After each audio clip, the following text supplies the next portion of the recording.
আলোচনা করার জন্য নিয়ত করেছি। আল্লাহ পাক মানব জাতিকে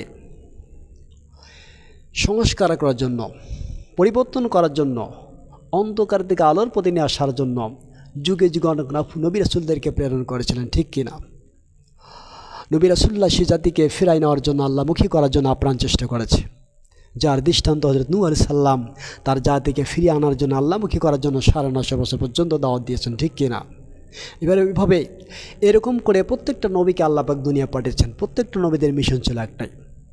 প্রিয় ভাইরা আমার, আল্লাহ রাব্বুল আলামিন প্রত্যেক জাতির কাছে নবী পাঠিয়েছিলেন, প্রত্যেক জাতির কাছে রাসূল পাঠিয়েছেন। যার দৃষ্টান্ত আল্লাহ বলছেন, ওয়ামা কুন্না মুআযযিবিনা হাত্তা নাবআসা রাসূলা। এমন কোনো জনপদ নাই, এমন কোনো দেশ নাই, এমন কোনো ভূমণ্ডল নাই যেখানে নবী রাসূল পাঠাই নাই।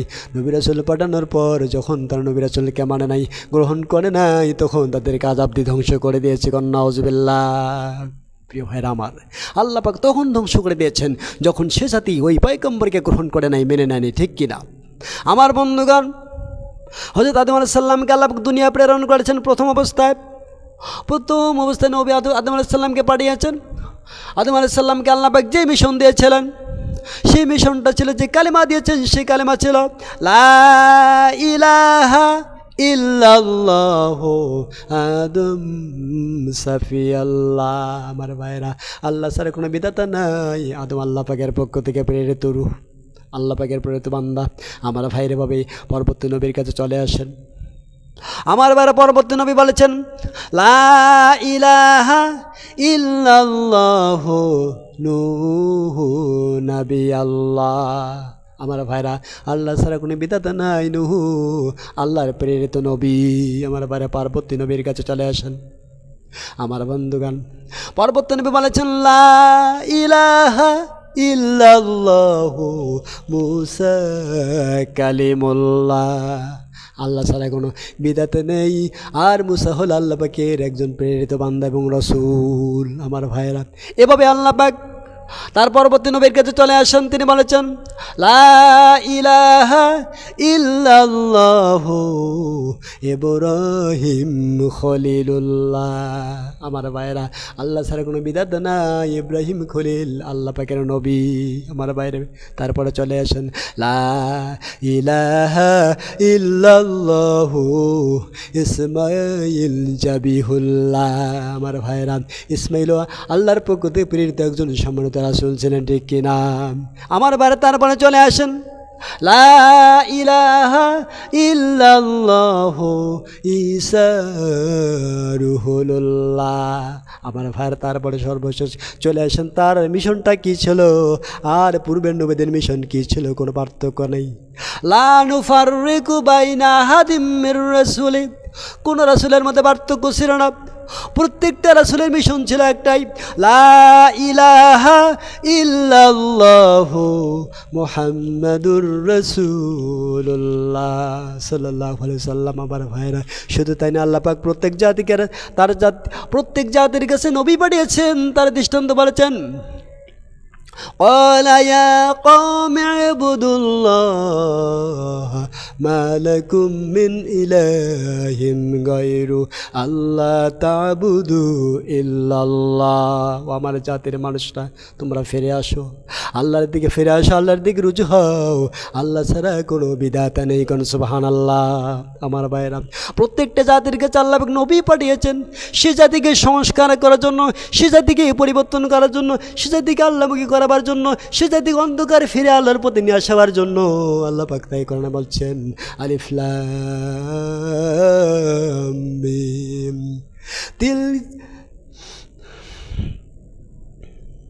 আলিফ লাম মিম কিতাবুন আনজালনাহু ইলাইকা লিতুখরিজান নাসা মিনাজ যুলুমাতি ইলান নূর। আমার ভাইয়েরা, আল্লাহ বলছেন নবী, আপনাকে কিতাব দিয়েছি, আর সে দায়িত্ব হলো আপনাকে এই কিতাবের মাধ্যমে মানব জাতি অন্ধকার থেকে আলোর পথে নিয়ে আসবেন। আমার ভাইয়ের অন্ধকার থেকে আলোর পথে নিয়ে আসার জন্য আল্লাহ পাক যুগে যুগে নবী রাসূল পাঠিয়েছেন। তাই তিনি বলেছেন ওয়ামা কুন্না মুআযযিবিনা হাত্তা নাবাসা রাসূলা।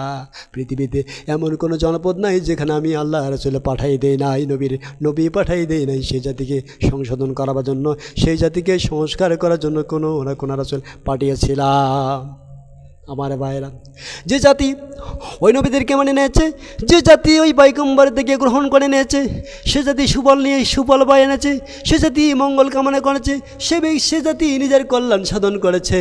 যে জাতি গ্রহণ করে নাই সে তার কপাল পড়েছে, ঠিক কিনা? আমার ভাইয়েরা, আজকে আমরা যদি আল্লাহ পাকের প্রেরিত কোরআনকে মেনে নেই, আল্লাহ পাকের রাসূলকে যদি আমরা আদর্শ বলি, আদর্শ হিসেবে গ্রহণ করে নেই, নবী আল্লাহ বলছেন লাকাদ কানা লাকুম ফি রাসূলিল্লাহি উসওয়াতুন হাসানা। তোমাদের জন্য গ্রহণযোগ্য একমাত্র আদর্শ রয়েছে তোমাদের নবী পাক সাল্লাল্লাহু আলাইহি সাল্লাম। আমার ভাইরা, আমাদের জন্য আমাদের বিশ্বনবী আমাদের জন্য আদর্শ। বিশ্বনবী ছাড়া আর কাউকে আদর্শ মানার সুযোগ নাই।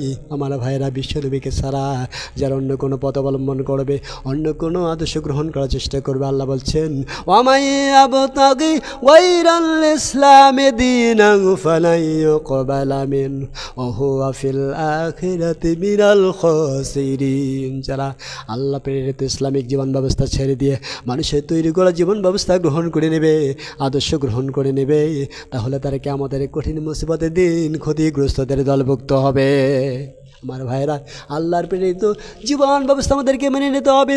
ইন্নাদ-দীন ইনদাল্লাহিল ইসলাম, ইসলাম একমাত্র আল্লাহর কাছে গ্রহণযোগ্য জীবন ব্যবস্থা। এই জীবন ব্যবস্থা ছেড়ে দিয়ে অন্য কোনো জীবন ব্যবস্থা গ্রহণ করার কোনো সুযোগ নাই। আমার ভাইরা, ইসলামিক জিন্দিগি তৈরি করা ছাড়া অন্য কোনো জিন্দিগির পিছনে ঘুরঘুর করে তালাশ করা ক্ষতিগ্রস্তদের দলভুক্ত হওয়ার শামিল, ঠিক কিনা? প্রিয় ভাইরা আমার, আমাদেরকে ফিরে আসতে হবে, ঠিক কিনা? আমার বন্ধুগণ, আল্লাহ রাব্বুল আলামিন পয়গম্বরদেরকে পাঠিয়েছেন জাতিকে সংশোধন করার জন্য, আমরণ চেষ্টা করেছেন। আমার বন্ধুগণ, আমার বিশ্বনবী যেই সময় এসেছেন, যেই যুগে এসেছে, সেই যুগে নারীদের কোনো সম্মান ছিল না, ইজ্জত ছিল না। আমার ভাইরা, দাহিয়াতুল কালবি নামে একজন আল্লাহ রাসূলের সাহাবী ছিলেন। আমার ভাইরা, দাহিয়াতুল কালবি মুসলমান হওয়ার পর হযরত জিবরাইল আলাইহিস সালাম অধিকাংশ সময় এই সাহাবীর সুরত নিয়ে আল্লাহ রাসূলের কাছে হাজির হয়েছেন। কোন সুবহানাল্লাহ! তিনি কি তওবা করেছেন, আল্লাহ পাক পছন্দ করেছেন আর বলেছেন, ফেরেশতা তুমি যখন নবীজির কাছে যাও তখন দাহিয়াতুল কালবির সুরত নিয়ে বিশ্ব নবীর কাছে যেও। কোন সুবহানাল্লাহ! প্রিয় ভাইরা আমার, দাহিয়াতুল কালবি রাদিয়াল্লাহু তাআলা আনহু তিনি কি এমন কাজ করেছেন, জাহেলি যুগে তিনি একটা থেকে শুরু করে তিনি 69টা পর্যন্ত নিজেই তিনি তার কন্যা সন্তানকে জীবন্ত দাফন করে দিয়েছেন। সর্বশেষ তিনি, আমার ভাইরা সংক্ষেপ করতেছি সময় যেহেতু কম, আমার ভাইরা সর্বশেষ যখন তিনি যেই মেয়েটাকে তিনি জীবন্ত কবর দিয়েছেন, জীবন্তভাবে পুঁতে ফেলেছেন, তার দৃষ্টান্ত তিনি নিজে বর্ণনা করেছেন। আমার ভাইরা, আর দাহিয়াতুল কালবি যখন আল্লাহ রাসূলের কাছে গিয়ে মুসলমান হলেন, নবীজি বলেন, দাহিয়াতুল কালবি রে, এতগুলো মেয়েকে তুমি কেমন করে জীবন্ত দাফন করেছিলে, কেমন করে তুমি মাটিতে পুঁতিয়েছিলে জীবন্ত মেয়েদেরকে, তোমার অন্তরকে মায়া জাগে নাই? আমার বন্ধুগণ, দাহিয়াতুল কালবি রাদিয়াল্লাহু তাআলা আনহু নবীজির দরবারে গেছেন। নবীজি তাকে প্রশ্ন করেছেন, দাহিয়াতুল কালবি রে, তুমি কেমন করে তোমার নিজের সৌরাজ্জাত সন্তানদেরকে এভাবে জীবন্ত কবরে দিয়েছ? দাহিয়াতুল কালবি রাদিয়াল্লাহু তাআলা আনহু নবীজির কাছে, নবীজির সামনে বসে তিনি চোখের পানি ছেড়ে দিয়ে ঘটনা বর্ণনা করতেছেন। বলতেছি, ইয়া রাসূলুল্লাহ, ইয়া হাবিবাল্লাহ, আমি অনেক মেয়েকে জীবন্ত কবর দিয়েছি, তবে সর্বশেষ মেয়েটাকে জীবন্ত কবর দিয়েছি যেই মেয়ের প্রত্যেকটা আচরণ আমার কলিজার মধ্যে ধাক্কা দেয়। আমার ভাইয়েরা, নবীজি বললেন, কেমন সেটাকে হত্যা করা হলো? নবীজি প্রশ্নের জবাবে দাহিয়াতুল কালবি রাদিয়াল্লাহু আনহু বললেন, ইয়া রাসূলুল্লাহ, ইয়া হাবিবাল্লাহ, আমি যখন ব্যবসার উদ্দেশ্যে বাইরে গিয়েছি, স্ত্রী ওই সময় অন্তঃসত্ত্বা আমার ভাইয়েরা ওই সময় স্ত্রী আমাকে খবর দিল তোমার একটা ছেলে সন্তান হয়েছে। আমার ভাইয়েরা হয়েছে মেয়ে সন্তান। স্ত্রী ভয়ের চোটে বলেছে তোমার ছেলে সন্তান হয়েছে। এই সংবাদ পেয়ে তো আমি খুশি হয়ে গেলাম। তারপর আমি 3 মাস ব্যবসা বাণিজ্য করলাম। আমার ভাইয়েরা 3 মাস পর এবং 6 মাস পর প্রায় 2 বছর ব্যবসা বাণিজ্য করলাম।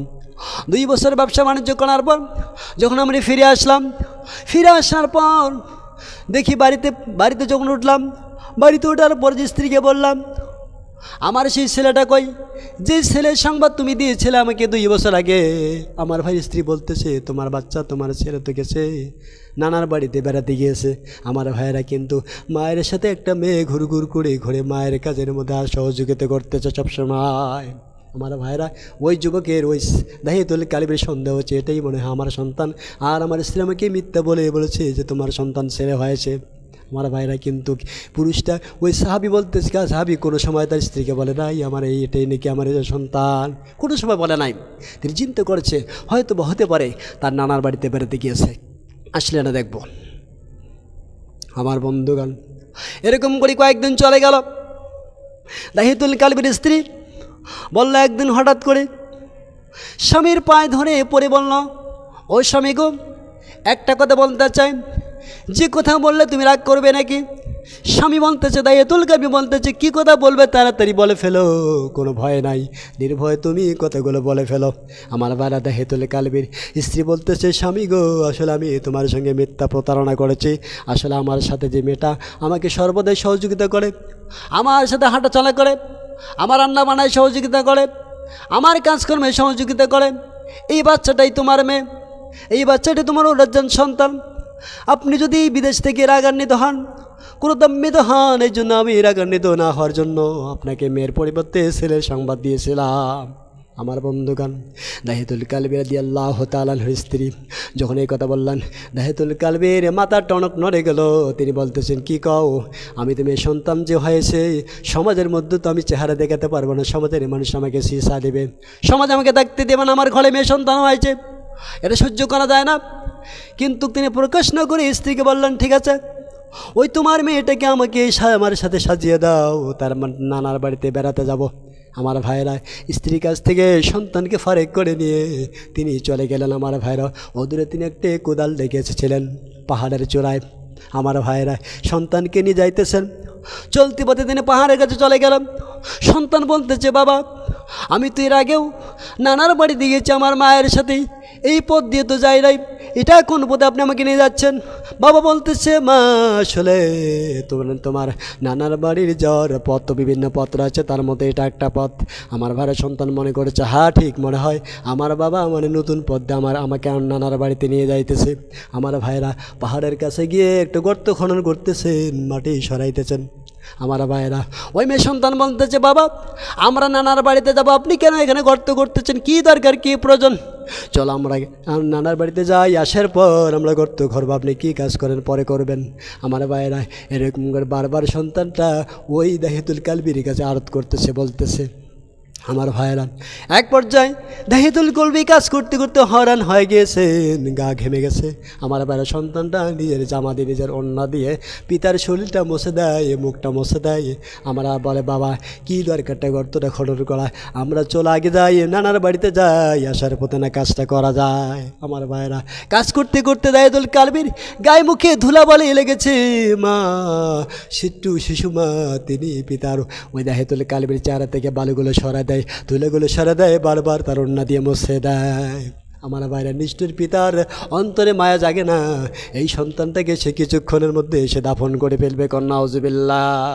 প্রিয় ভাইরা আমার, দাহিয়াতুল কালবি রাদিয়াল্লাহু আনহু গর্ত খনন শেষ হয়ে গেল। এক পর্যায়ে তিনি মেয়েকে বললেন, মা, একটু এগিয়ে এসো, দেখো তো কত দূর খোঁড়া হয়েছে।